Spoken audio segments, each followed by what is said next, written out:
नमस्कार दोस्तों, स्वागत है आप सभी का हमारे YouTube चैनल यूपीएससी एल्गोरिथम पर।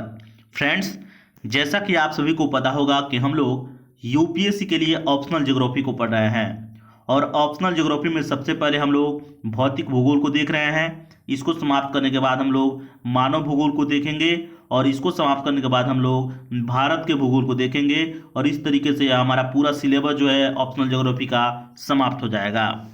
आज हम लोग पढ़ने वाले हैं फ्रेंड्स, उस टॉपिक का नाम है बहिर्जात बल, एक्सोजेनेटिक फोर्स। ध्यान में रखिएगा, इसको एक्सोजेनेटिक बोलते हैं और इससे पहले जो हम लोग पढ़े थे अंतर्जात बल, उसको इंडोजेनेटिक फोर्स के नाम से जाना जाता था। तो ये चीज़ें ध्यान में रखिएगा।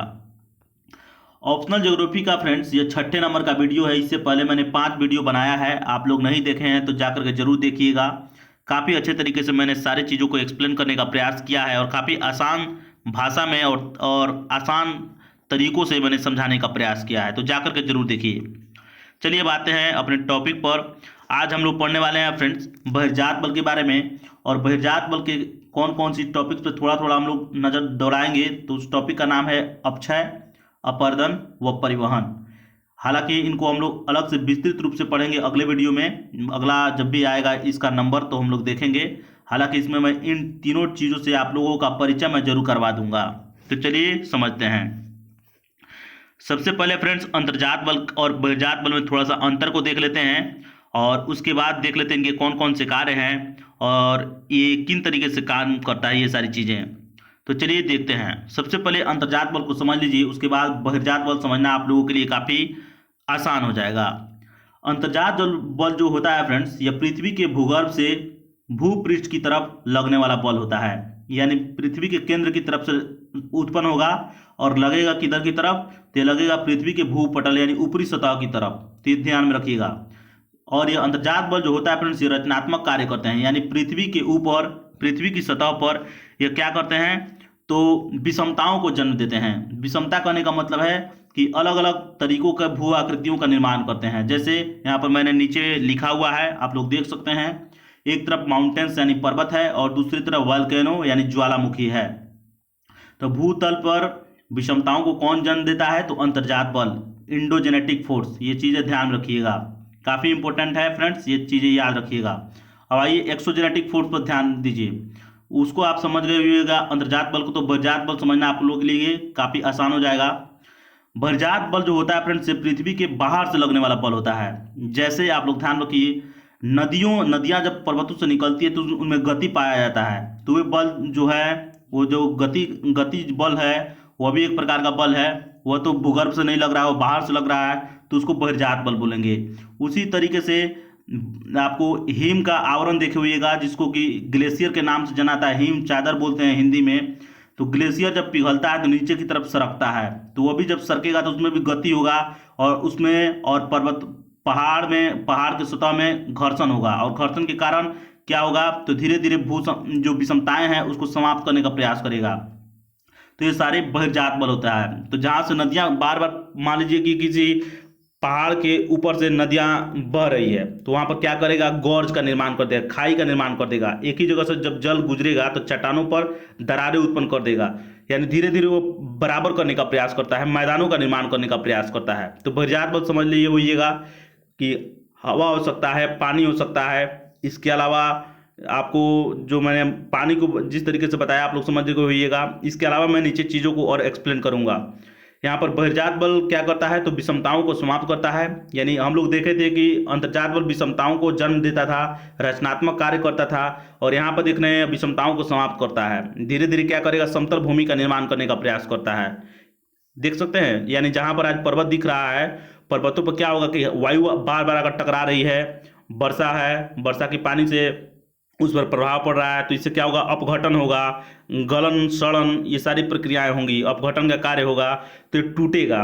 एक पर मान लीजिए कोई पर्वत है, इस पर तेज टेम्परेचर धूप पड़ता है, धूप पड़ेगा तो इसमें क्या होगा, जब कोई भी चीज़ गर्म होता है उसमें फैलाव होता है। तो गर्मी के दिनों में पर्वतें जो होंगी उसमें फैलाव होगा, प्रसार होगा, तो उसमें क्या होगा, धीरे धीरे धीरे दरारें देखने को मिलेगी, उसमें फैलाव होगा। और रात में ठंड के दिन में पाला पड़ेगा, पाला का मतलब टेम्परेचर गिरेगा तो वो सिकुड़ा होगा। तो इस तरीके से फैलाव और सिकुड़ाव के कारण क्या होगा, चट्टानों में दरारें देखने को मिलेगी और इस तरीके से वो चट्टानें टूट टूट कर धीरे नीचे की तरफ आएगा और वो भी धीरे धीरे पर्वत जो है नष्ट होने लगेगा और इस तरीके से एक दिन वो समतल भूमि में बदल जाएगा। लेकिन एक तरफ आप लोगों को ध्यान रखिएगा, एक तरफ अगर बहिर्जात बल कार्य कर रहा होता है तो कहीं ना कहीं अंतर्जात बल भी कार्य करता है, यानी कहीं पर रचनात्मक कार्य हो रहे हैं तो एक तरफ विषमताओं को समाप्त भी किया जा रहा है। कहने का मतलब एक तरफ विषमताएं जन्म ले रही है, किसके चलते, अंतर्जात बल के कारण, तो एक तरफ विषमताओं को समाप्त किया जा रहा है बहिर्जात बल के कारण। तो ये चीज़ें ध्यान में रखिएगा। तो इसमें आप लोग कोई समझने वाली बात नहीं है। यहाँ पर मैंने दिखाया है प्लेन्स जिसको कि मैदान बोलते हैं और ग्लेशियर आप लोग देख सकते हैं यहाँ पर समतल भूमि का निर्माण करने का प्रयास करते हैं। तो आशा करता हूँ ये चीज़ें आप लोग को समझ में आया होगा। आइए अब समझते हैं बहिर्जात बल को थोड़ा सा और अच्छे तरीके से, जिसको इंग्लिश में क्या बोलते हैं, एक्सोजेनेटिक फोर्स। जो बहिर्जात बल होता है फ्रेंड दो प्रकार के होते हैं, एक तो स्थैतिक शक्ति, इसको बोल सकते हैं स्थैतिक बल भी बोल सकते हैं, और एक होता है गतिशील शक्ति। गतिशील शक्ति में कौन कौन सी चीज़ें आती हैं इसको भी देखेंगे और स्थैतिक में कौन सी चीज़ें आती हैं उसको भी देखेंगे। तो स्थैतिक में आता है फ्रेंड्स अपक्षय। अपक्षय क्या होता है, तो टूटना ही अपक्षय कहलाता है। तो चट्टानें टूटती है, एक जगह पर जब चट्टानें टूटेगी और धीरे धीरे भुरभुरे होकर को वहीं पर धीरे धीरे टूटते टूटते वो मिट्टी में बदल जाएगी, उसी को बोलते हैं अपक्षय। लेकिन जब अपक्षय होता है साथ साथ गतिशील शक्ति भी उसके आसपास काम कर रही होगी। गतिशील शक्ति में अपर्दन होता है, परिवहन होता है, निक्षेप होता है। अब समझिए इन तीनों को कहते किसे हैं, तीनों चीज होता क्या है, अपर्दन, परिवहन व निक्षेप। सबसे पहले अपर्दन को समझिए।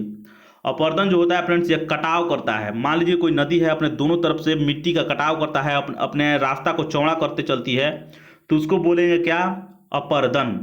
कटाव करना ही अपर्दन। परिवहन का मतलब ढोना होता है एक जगह से दूसरे जगह। तो मिट्टियों का कौन ढोने का काम करती है, तो देख लीजिए जिस तरीके से क्या कहा जाए कि पठारी इलाकों से या चट्टानी इलाकों से, पर्वतीय इलाकों से जब नदियां निकलती है तो अपने साथ चट्टानों को कटाव करते चलती है और उसको ले आकर के मैदानी इलाकों में बिछा देती है और वो बाद में मिट्टी का रूप धारण कर लेता है। ये चीज़ें ध्यान में रखिएगा। तो उसको परिवहन कहेंगे। तो परिवहन में कौन कौन सी चीज़ें सहायक होती हैं, तो परिवहन में एक तो नदियों का जल हो सकता है, दूसरा वायु हो सकता है, पवने जिसको बोलते हैं। गतिशील वायु को पवन कहा जाता है, यह ध्यान रखिएगा। वायु। निक्षेप का मतलब जमाव होता है, कहीं पर ले जाकर के जमा कर देना। तो ये चीज़ें आप लोग ध्यान रखिएगा। तो गतिशील शक्ति और स्थैतिक शक्ति, ये चीज़ें आप लोग को समझ में आ गया। एक जगह पर कोई चीज़ टूटेगा मौसम के कारण, मौसम के परिवर्तन के कारण, किसी भी कारण के चलते अगर चट्टानें टूटती हैं, एक ही जगह पर रहता है तो उसको अपक्षय बोलेंगे। और उसमें अगर गति पाई जाती है तो ये सारी तीन चीज़ें के अंतर्गत आएगी। जैसे अपर्दन हो सकता है, परिवहन हो सकता है, निक्षेप हो सकता है। तो ये चीज़ें आप लोग को समझ में आया होगा।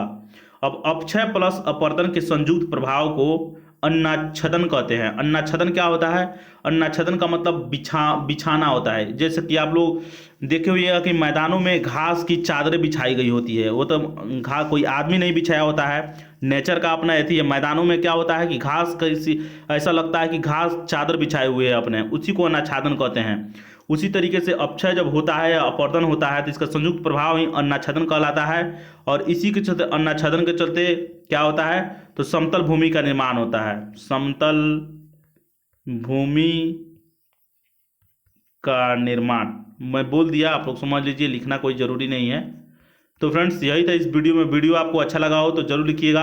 अगले वीडियो में हम लोग अपक्षय के बारे में देखेंगे, काफ़ी अच्छे तरीके से इस टॉपिक पर हम लोग बात करेंगे। देख लीजिए यहाँ पर मैं दिखा रहा हूँ, इस टॉपिक को हम लोग अगले वीडियो में बात करेंगे काफ़ी अच्छे तरीके से और समझेंगे यह होता क्या है। वीडियो अच्छा लगा हो लाइक जरूर कीजिएगा, अपने दोस्तों में शेयर कीजिए, और हाँ चैनल पर नए हैं तो चैनल को सब्सक्राइब कीजिए। मिलेंगे फिर नेक्स्ट वीडियो में, तब तक के लिए बने रहिए हमारे चैनल के साथ। नमस्कार, धन्यवाद।